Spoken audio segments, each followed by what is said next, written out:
Is the Tesla Cybertruck a stud or a dud? Now, if you've been watching my channel for a while, you know how I feel about it, but that's not how the Tesla community feels about it. And so instead of me telling you the same thing over and over again, I've invited somebody who I think represents Tesla community quite well, Warren Redlich.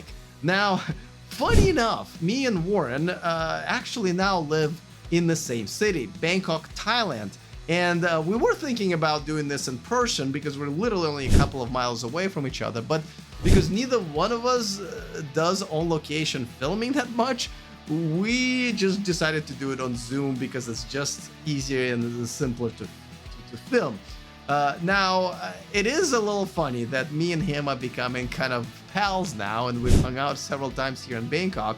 And for those of you who don't know why it's kind of funny, well, this is how we've met because Warren, who I didn't really know at that time, made this video. Why would you do this? Why would you watch this guy? He has no value whatsoever. If you have watched his channel before, don't watch it again. If you are currently a subscriber to E for Electric, unsubscribe. This guy adds nothing. Well, I've heard all beautiful friendships start with one person trying to cancel the other.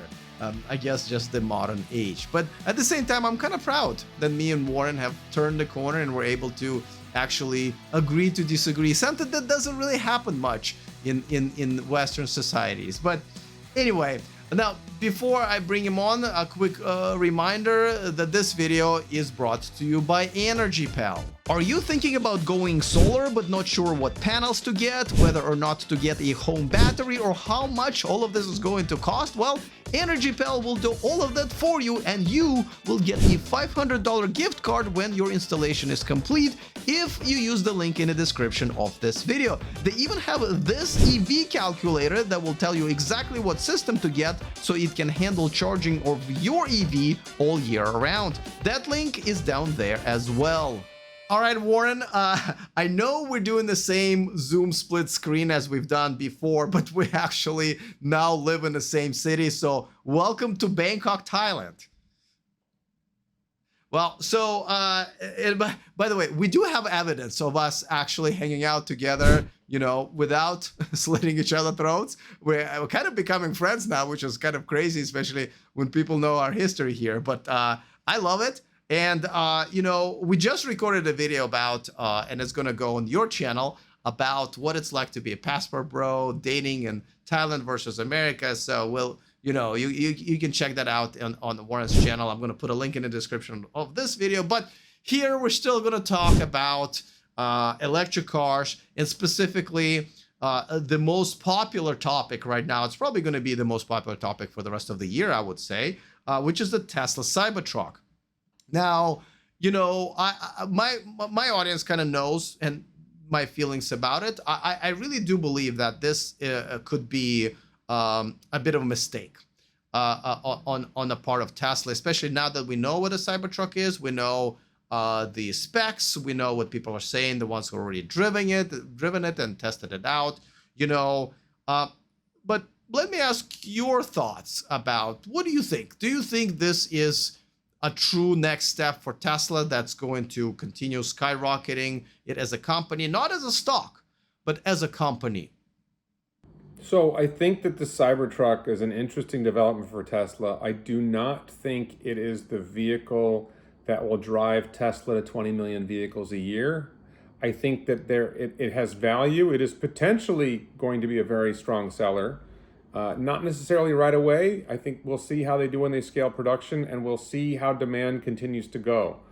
But long term, the most important vehicle for Tesla's future is the vehicle that's probably coming later this year or sometime next year, the next generation vehicle platform. And one of the real values with Cybertruck was as a test bed for certain technologies like 48 volt low voltage architecture, steer-by-wire, which is probably going to lead to drive-by-wire, some other manufacturing techniques that maybe we don't fully understand. I do think it could ultimately be 1 million units a year. And I think it could be a substantial driver of revenue and profit for the company. But I don't think it's as big of a deal as a lot of Tesla fans make it out to be in terms of value for the company. I think it's a cool product. I want one. I don't know whether I'll be able to bring one to Bangkok. I think that would be a challenge to bring it to Thailand. There may be a country I can bring it to, like maybe the Philippines. But I just think it's a super cool vehicle. And I think just on a key point here, there's two versions of the truck that are effectively available now. There's the dual motor all-wheel drive version, and then there's the so-called Cyberbeast tri-motor version. The dual motor all-wheel drive version largely outdid what was promised back when they first revealed the Cybertruck concept.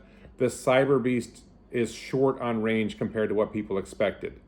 So, and there may be some other quibbles about, towing payload or towing capacity, whatever, but I think by and large, it's a home run, especially for the dual motor all-wheel drive. And it's a great vehicle. I think a lot of people are going to want it. A lot of people are going to have fun with it.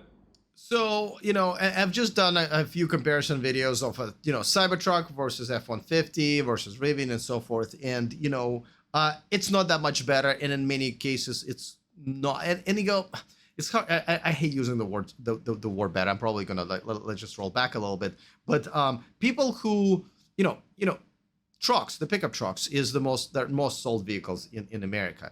F-150 is the most sold vehicle in America. People who drive and want F-150 trucks, I don't see how they would just go ahead and switch to the Cybertruck. And not because it's Tesla, not because it's electric, but just because it's not really a truck. And it also is not a traditional vehicle.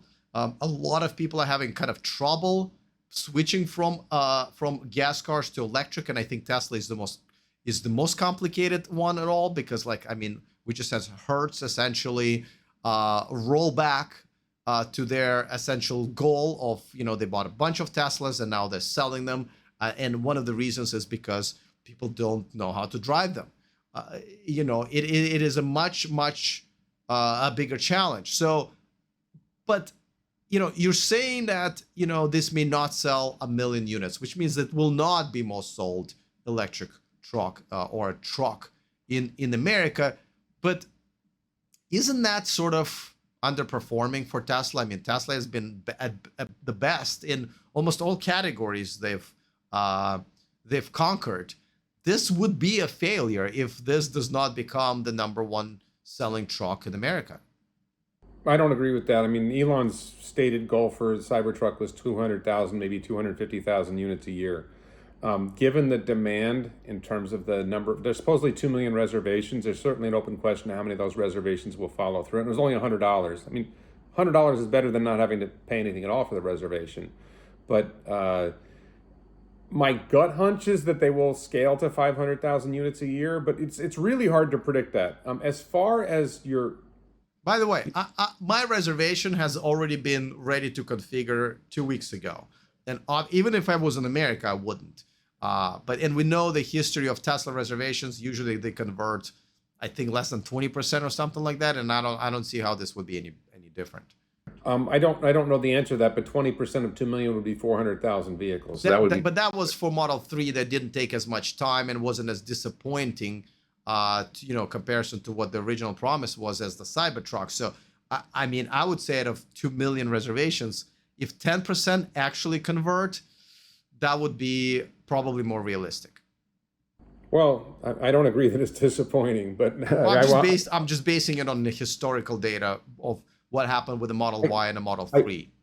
I do agree with you. Like I received my invite in mid-December to convert to, because I ordered in the first hour, to order, to the Foundation series, and it's an extra $20,000. You lose the tax credit. For me personally, the benefits you get for the Foundation series just aren't. I normally buy cars that are bare bones, no options. So why would I pay $20,000 for that package? I didn't see what I would want in that. I think there's the power share to your home, but I don't own a home.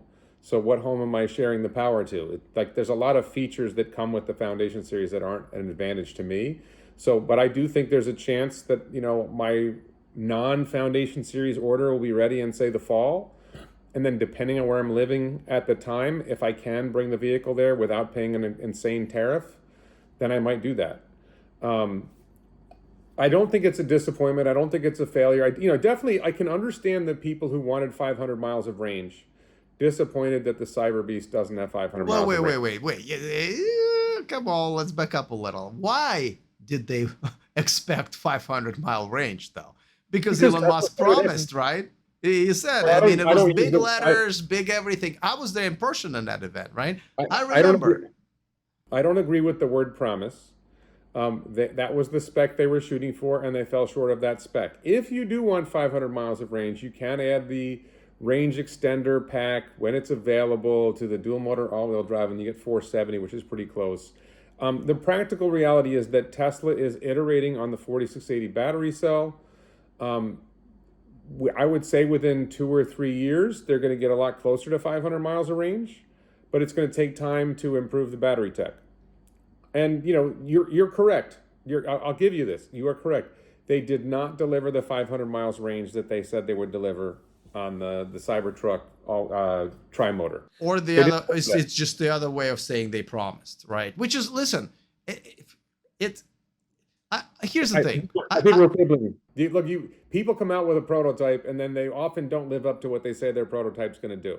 You have it at auto shows all the time that auto companies put up a prototype, and then what they deliver looks nothing like the prototype and doesn't have the features that the prototype said. But somehow when Tesla delivers 90% of what they said they were going to do, and then they deliver other things that they didn't even mention, that doesn't get any credit at all. Now, I'll tell you why that is. Because no one's bragging and attacking other manufacturers like Elon Musk and the army of Tesla fans. That's why. First of all journalists know and influencers that, hey, this is not cool when they show us a car, tell us to tell our audience that it's going to have this, this, and this. And when my audience goes to buy it, it's something less. We're all annoyed by that. But the reason we still live with it, and the reason we single out, at least I single out Tesla, is because the amount of bragging and attacking that goes on all of a sudden requires a little bit more responsibility when you're actually not able to do what you were bragging about for 4 years. That's why.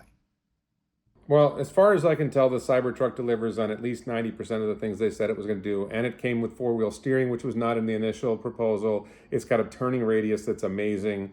It's got the 48-volt wiring. I'll tell you, the thing that I'm disappointed in is the weight of the vehicle. That when Elon announced, and this is something like all the critics, I'll lob my criticism. All the critics are missing what I think is the biggest failure to deliver. When Elon talked about what Cybertruck was going to be, he said it was going to match the Ford F-150 on length, width, height, and weight. And they are nowhere close to the weight of what the Ford F-150 was. It turned out that in manufacturing Cybertruck, in order to achieve most of the goals they wanted to achieve, they had to make it weigh a lot more than they initially expected it to weigh. And why do you care about the weight so much? Well, the weight affects the efficiency. The weight affects all kinds of things. I would rather have a truck that weighs less. So me personally, like, it's efficiency. If the truck weighs 2,000 pounds lighter, it's going to be more efficient. You're going to be easier to get the range that you want. Right. Okay. See, then now we're on the same page, because I don't think real consumers care about efficiency or the weight of the truck. I think they do care about the range. That's a real thing. And I mean, but those go hand in hand, right? So like that's why they couldn't reach the actual range.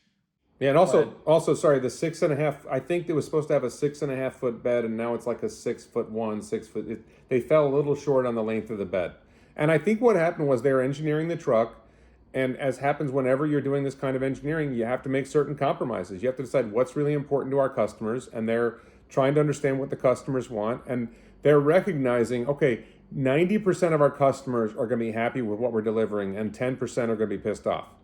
And I think you probably think it's like, 20% of the customers are happy and 80% are pissed off. But I would say when they've looked at how people drive vehicles, the vast majority of people don't tow that much. The vast majority of people who do tow don't tow that far.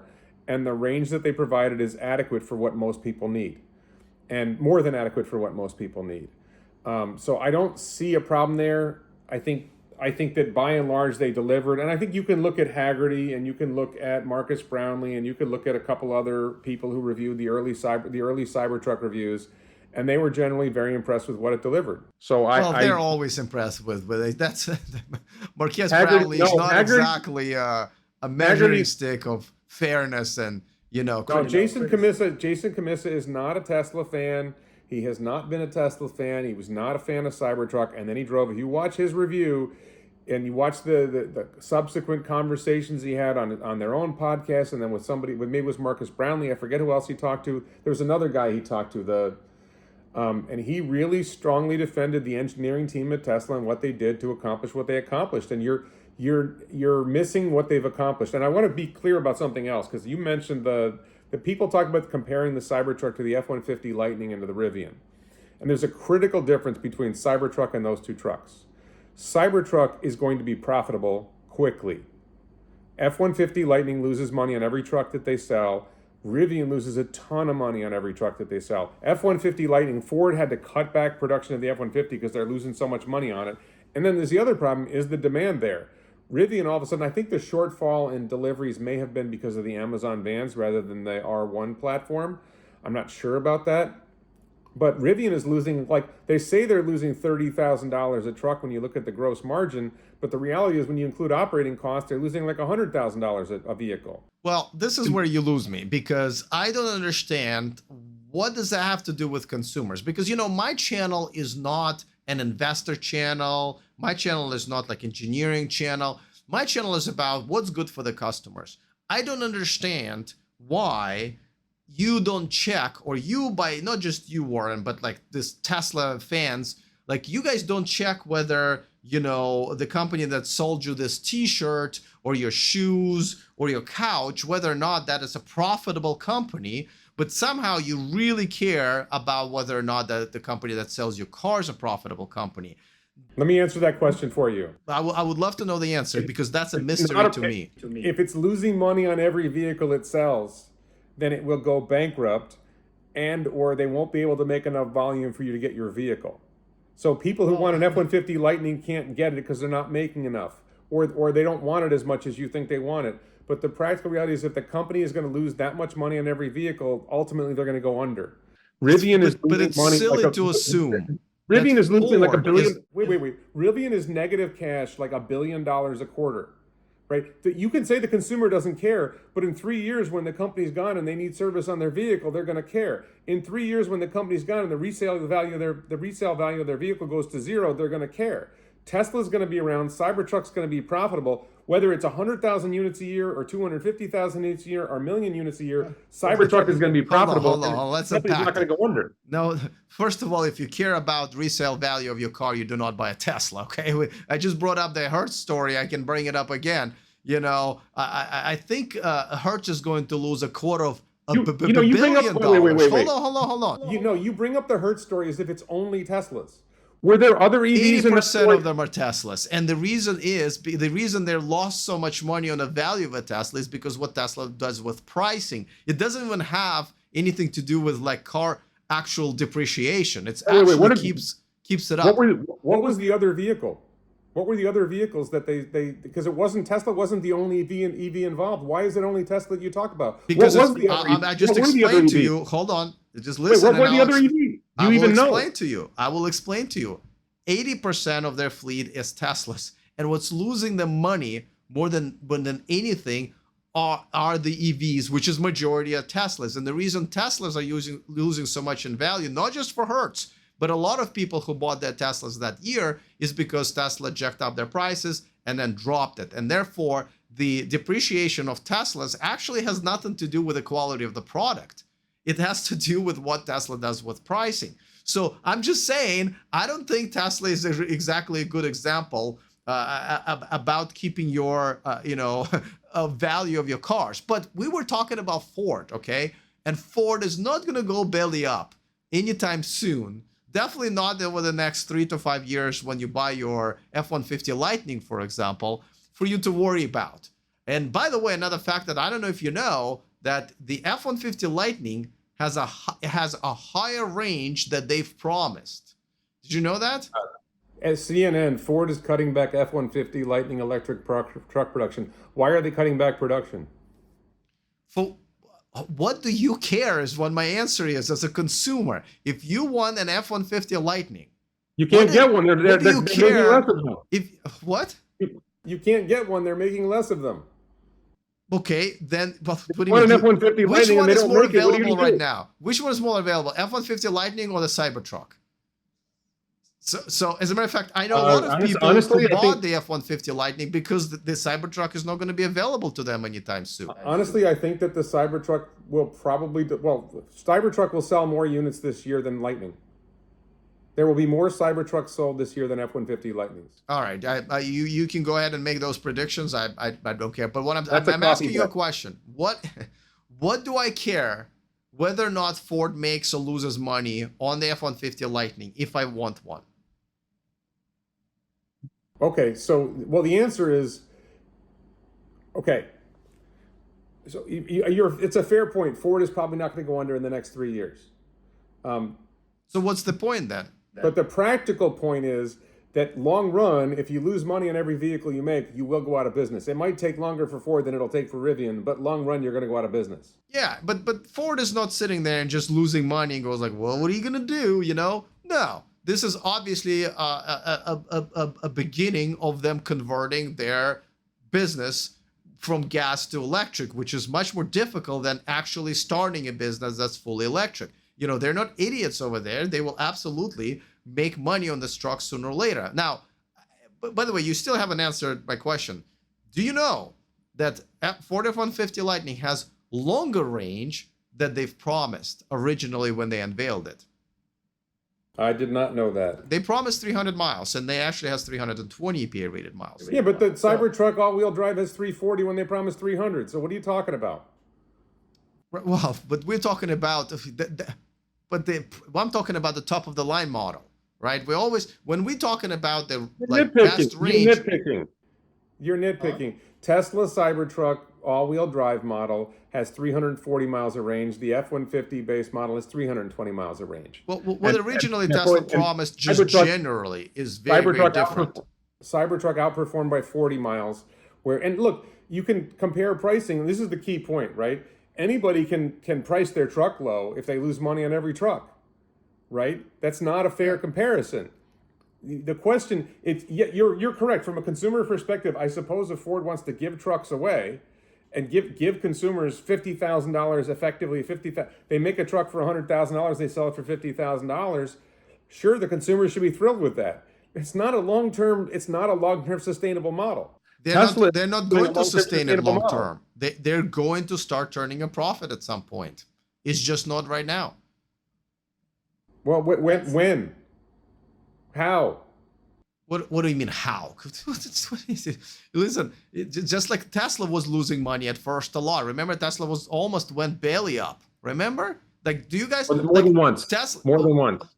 Well, no, Tesla almost went belly up once, and you know who bailed them out, right? Mercedes bailed them out. So it's just they will figure it out. I'm not worried about it. But okay, listen, let's. I guess my bigger concern with that is that this is the first time, and correct me if I'm wrong, when Tesla has promised something like big and actually failed to deliver it, right? Like usually, yeah, they take more time and things are not exactly $35,000, you know what I mean? But at the end of the day, they get in the ballpark, they get what they promised. This is the first time I see Elon promise something, take a long time trying to achieve it, and not really achieve it. And honestly, and this is the thing. Wait, I don't have the look. You're ignoring my point. They delivered. Okay. First of all, on the all-wheel drive model, they pretty much delivered everything.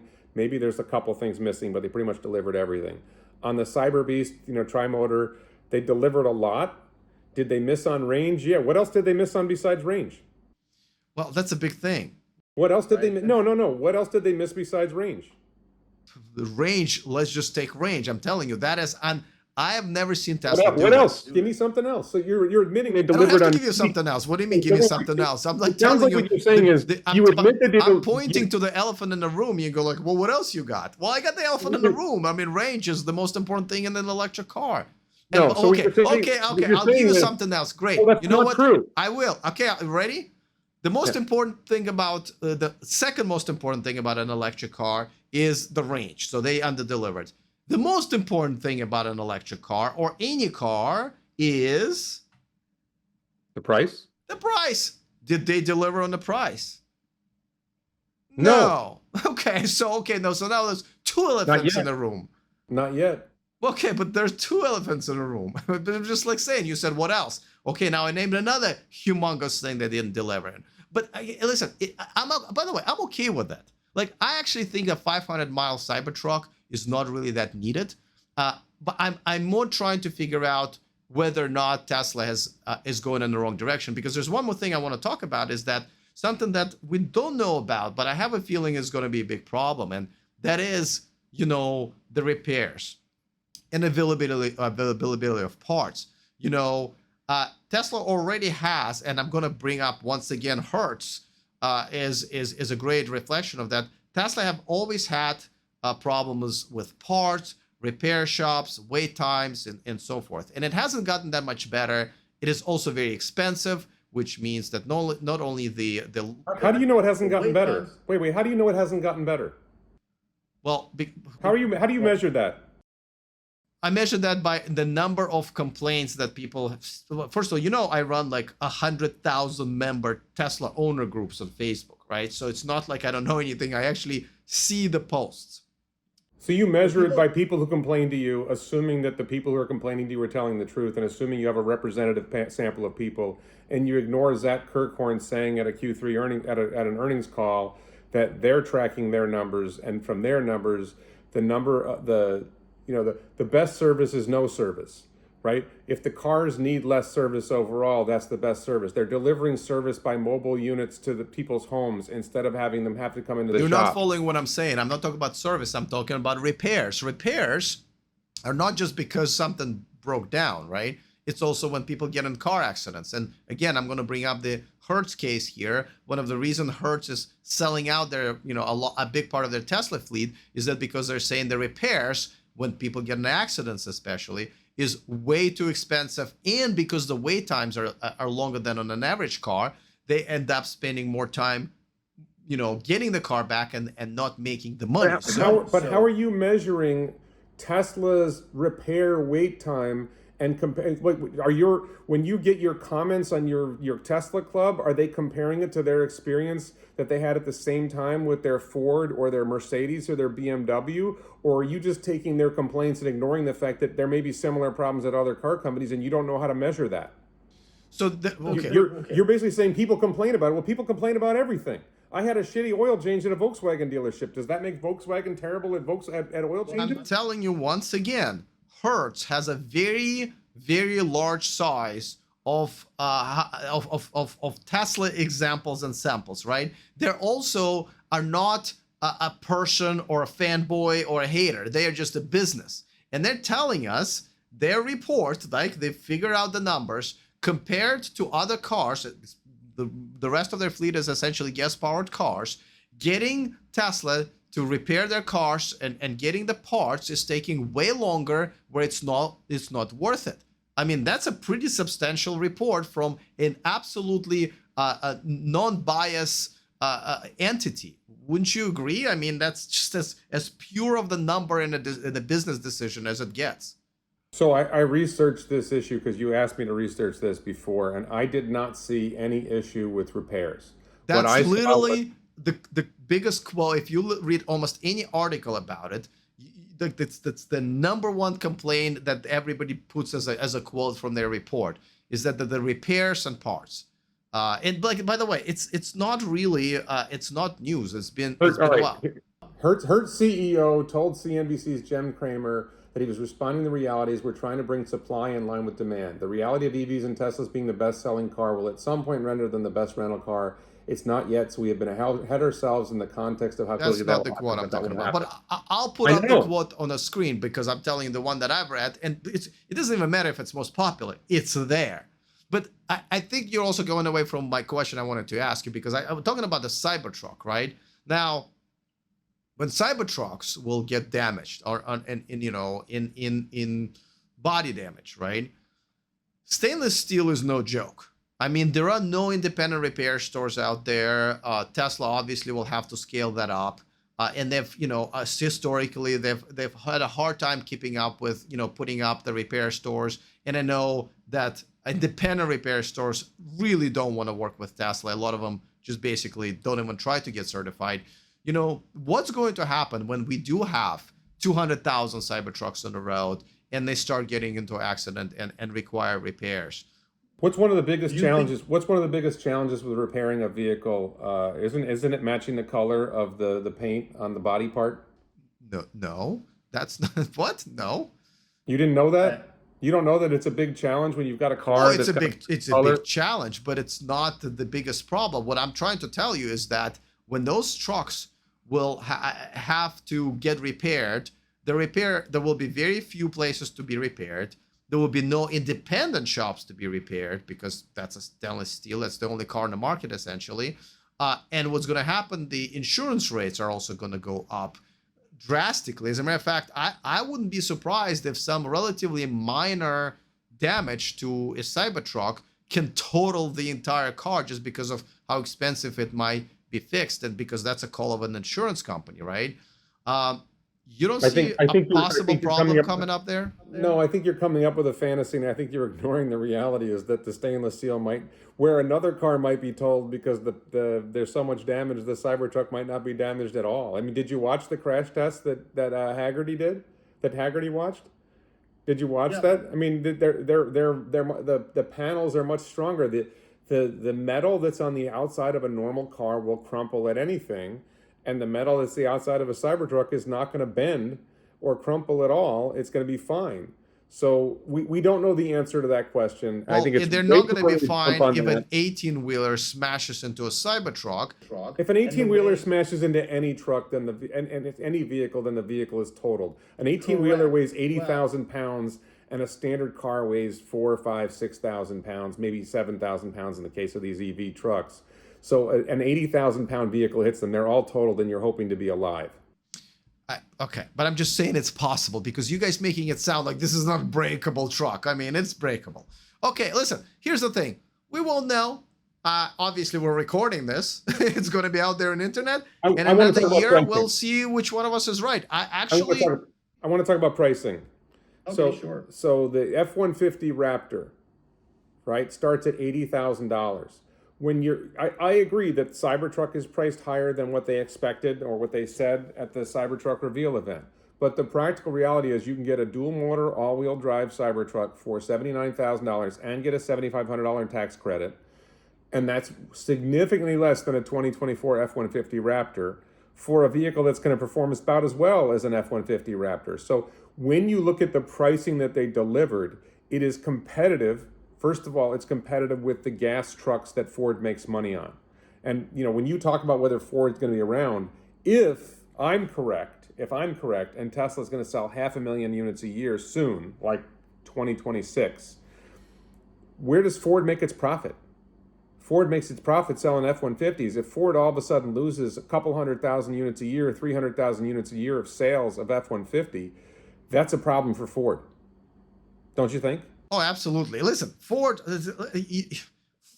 and almost all other manufacturers do need to get their shit together because listen, there are tons of problems that I have with Ford F-150 Lightning. For example, it's still not built on an actual e-platform, right? It's essentially regular gas. It's a conversion job, and I don't think the range is appropriate. And there's like tons of other things and issues with the Ford F-150 Lightning. Trust me, I've criticized them enough where Ford does no longer invite me to their events, okay? That's how much I criticize. So don't give me that shit where I don't go after everybody but Tesla. I've gone out. I'm not talking about Lightning. I'm talking about pricing of the Cybertruck. Oh, I'm not saying it. As compared to the gas. See, you're comparing them to the EV pickups.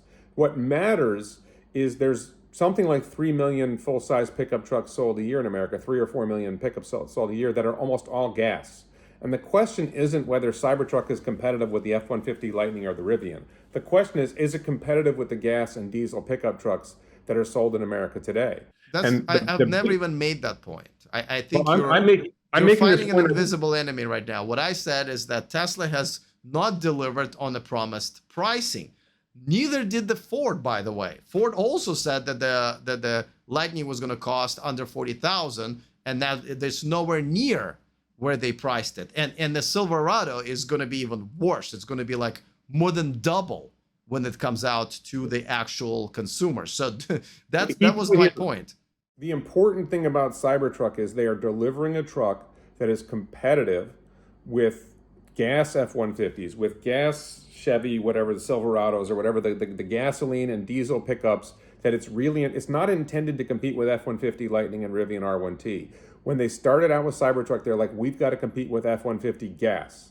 That's they can't compete with those simply because by the range, right, at the very least. And yes, they can. Okay, so for some consumers, right, range really matters. For some consumers, I'm going to be towing 10,000 pounds, 500 miles. For those consumers, they need a diesel F-350. We can agree on that. But that is 5% at most of the truck market.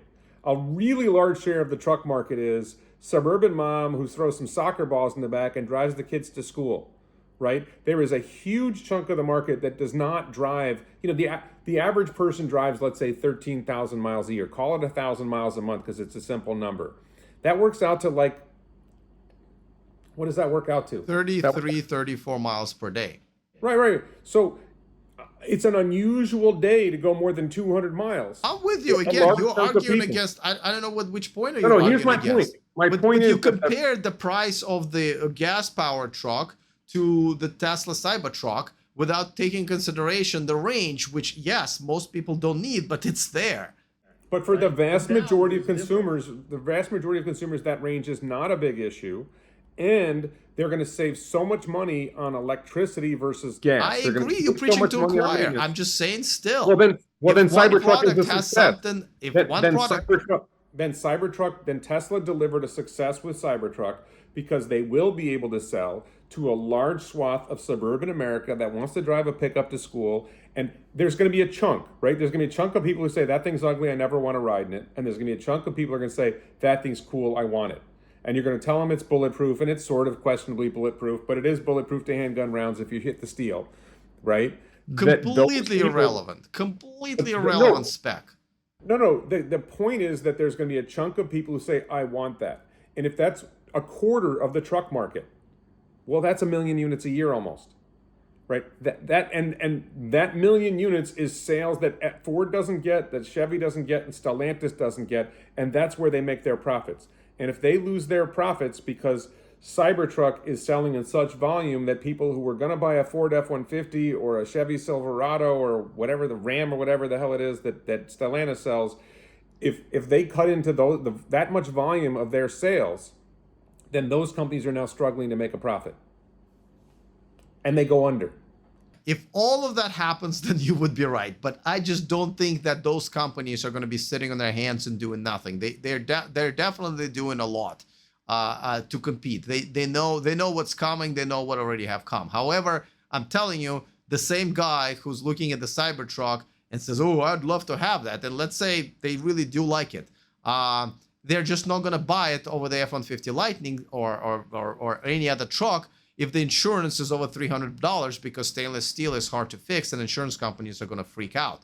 I'm just saying that if that's what's going to happen with insurance companies, and they have been pricing Teslas on a higher rate than their competitors, like gas competitors, and then it's going to happen with a Cybertruck, then all of a sudden that becomes much more unattractive to this very same buyer who was just going to buy an F-150 Lightning.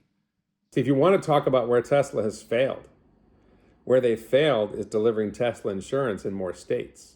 So there's Tesla insurance in California, there's Tesla insurance in Texas, there's still no Tesla insurance that I know of in Florida.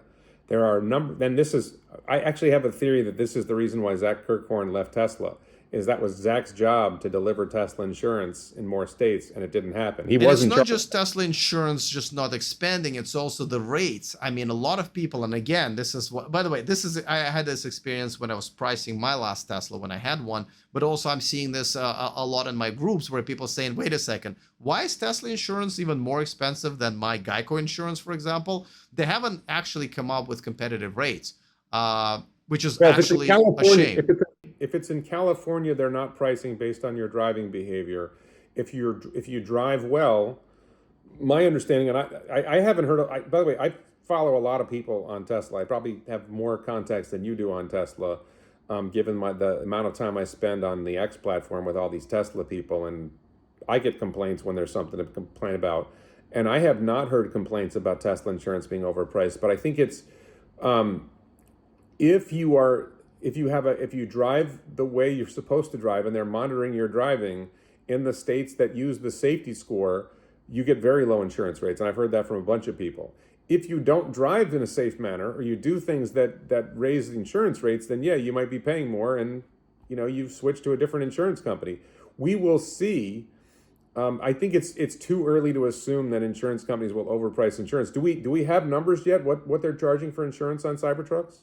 No, I don't think so. And by the way, whatever it is that they're charging right now is probably going to be adjusted once the claims will start coming in, once they figure out how much all of these repairs cost, once they figure out how long it takes to do the repairs and how much they have to pay out in rental car fees. Isn't that true with any car to an extent, that you never know what the repairs are going to cost on a new car because there's always something going on? No, it's much more stable. No, it's much more stable with like something like a Toyota, and like how much it's going to cost. You definitely know that Toyota is going to have parts, and an average wait time for the part is going to be very similar. It's.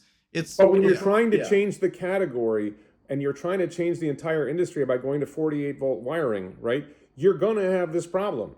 When you're going to steer by wire, you're going to have parts. You're going to have things that don't exist on other vehicles. So yeah, that's going to happen. But that's the thing. Tesla is trying to change the entire auto industry by doing things like 48-volt, by doing steer by wire, by doing gigacastings, by doing stainless steel in a truck. They're trying to change the way that the industry works. They're trying to deliver a better experience for customers than what they've had before. Changing the world is very hard, and don't get me wrong. And I said this many times, and I say it again.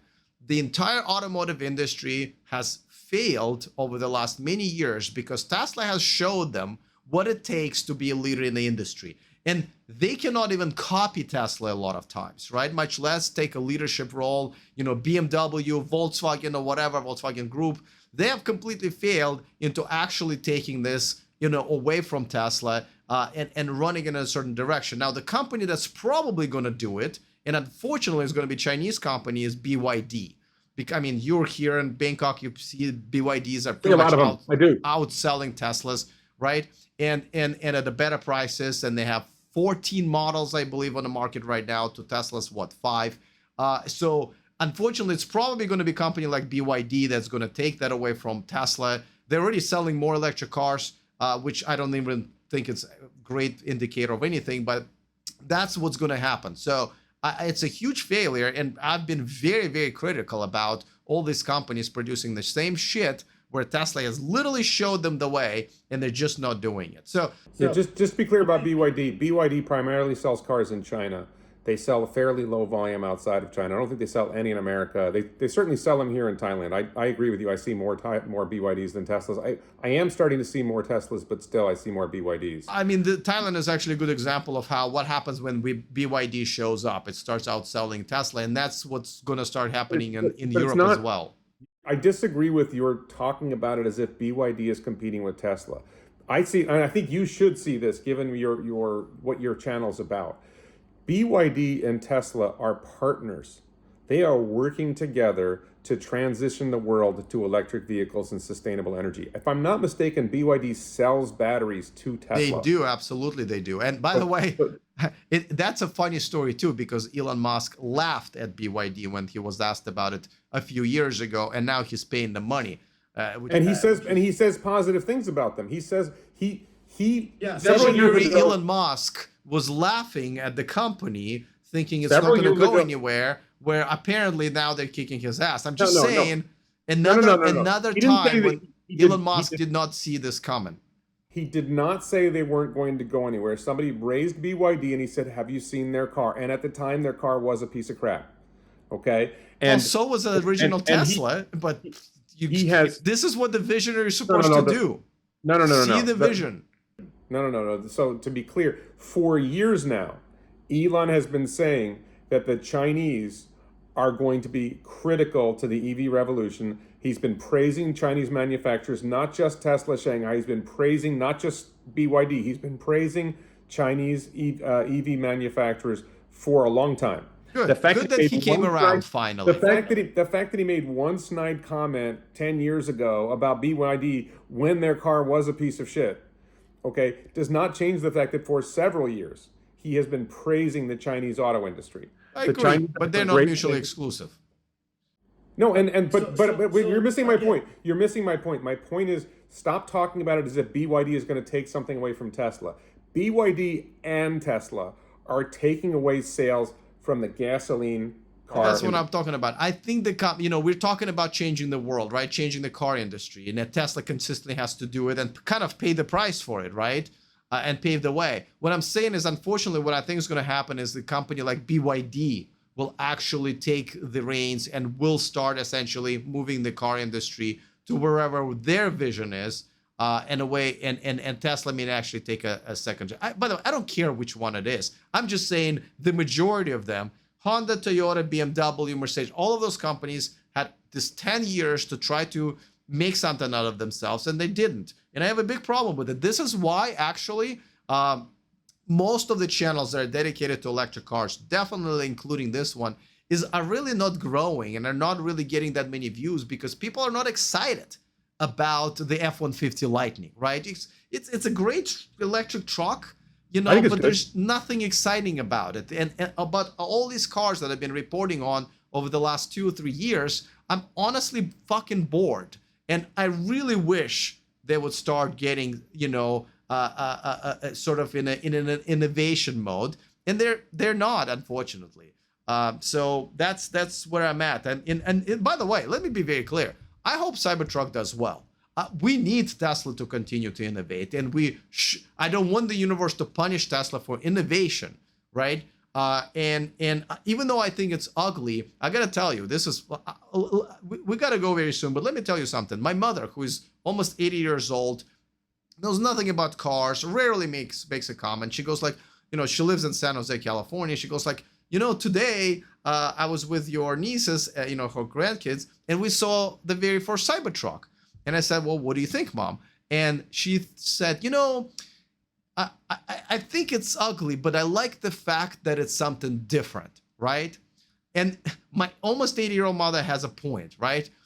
It is ugly, but the beauty of it is very different. And sometimes you can say that different is kind of beautiful in many people's eyes because it's just innovation. So, as much as shit I give to Tesla, at the end of the day, they're still driving this whole thing.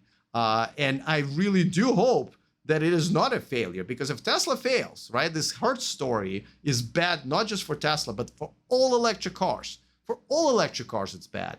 So I need Tesla to continue actually lead until someone else shows up, whether it's BYD or whatever. And I don't want them to be punished for innovating. So I'll give you the last word. Let's talk about something. Your point about not delivering on what was promised. I don't agree that it was promised, but they didn't deliver on some of the specs that they talked about. They did deliver on a lot of things, and they also delivered things that weren't talked about. But you notice the next generation vehicle, they haven't said anything. They haven't given us any specs at all. There's a vehicle that's coming. There's apparently a manufacturing line in Texas that they're working on for this next generation vehicle. I think there's a chance they deliver by the end of the year. The best we have is going to be in the ballpark of under $30,000, maybe $25,000. I've been hoping for a lower price than that, but let's call it $25,000. Ballpark Corolla size to RAV4 size, somewhere in there. But they really haven't given us any specs at all, right? And I think maybe they've learned their lesson from previous models where they made this big presentation about here's what we're going to deliver, and then they weren't able to deliver on all the specs that they talked about. Model Y, I think, delivered on everything they said. Yes, and they delivered that early, actually, Model Y. Yeah, and that was great, by the way. Plaid Plus, the Plaid S Plus is another example where they didn't deliver something they had promised. But the Plaid S and the Plaid X, I have a Plaid X, they're pretty amazing. So I think that in some ways they've learned that lesson, and this next generation vehicle is coming, and they're not telling us what it is. They've given us hints. New manufacturing method. So I think the future of Tesla and the future of electric vehicles is going to be driven by this next generation vehicle. It's going to have 48 volt low voltage architecture. It's going to have some new manufacturing process that dramatically reduces the footprint of the factory and dramatically increases the speed of production and allows them to deliver a very competitive car at a lower price point. Probably going to be more efficient. They're using things like no silicon, I think it was no silicon carbide in the motors. There's a lot of different innovations going into that vehicle. And when they mentioned it in an earnings call, somebody said, does the fact that you've had so much trouble manufacturing Cybertruck indicate that it's going to be difficult to ramp the next generation vehicle? And they laughed and they said that the next generation vehicle is going to be much easier to ramp. So there's been some hints about this vehicle, but they've listened to you, they've listened to the critics, and they no longer make promises about what they're going to deliver. And I will say, by the way, Tesla Semi delivered 500 miles of range, towing 80,000 pounds. So, they don't deliver on everything. Sometimes they're late, but they come through. And I think that the big game changer, the thing that's going to revolutionize the car industry, number one is this next generation vehicle. And then another day we can talk about FSD. Yeah, listen, there's nothing that I would love more is a humble Elon Musk who was working behind the scenes for several years on this, the real car for the masses. And one day they just unveil without any bullshit, and it's greatly priced. It's great and it's yet another challenge for the rest of the car industry. They will make me very happy. So with that, we've talked for such a long time. I do no longer have time to go and get my mango sticky rice at the night market. So I'm just going to have to go to 7-Eleven, but that's fine. It was very well worth it. It's by the way, again, it's great to be in the same city and be passport bros here. So, and, let's have another conversation about this in probably half a year. We'll probably know much more. So thanks so much for hanging out with me on Zoom, even though we're only a couple miles away. Now I'll see you next time. Awesome. All right. Well, me and Warren can go on and on and on talking about this. And we actually have done it several times as we were hanging out here in Bangkok. But to be continued. We definitely will probably do this live next time because I kind of also like to see the interaction from the audience. Just like I said, we just filmed, before we filmed this video, we filmed a video for his channel where we were talking about being passport bros, which I hate the term, but I am a proud member, and so is he. You can check it out. I'm going to put a link in the description of this video if that video comes out before this one does, okay? If not, just go and subscribe to his channel, and I'll put a link to that channel in the description as well. All right, looking forward to all of your comments. Other than that, see you guys next time, and remember to stay charged.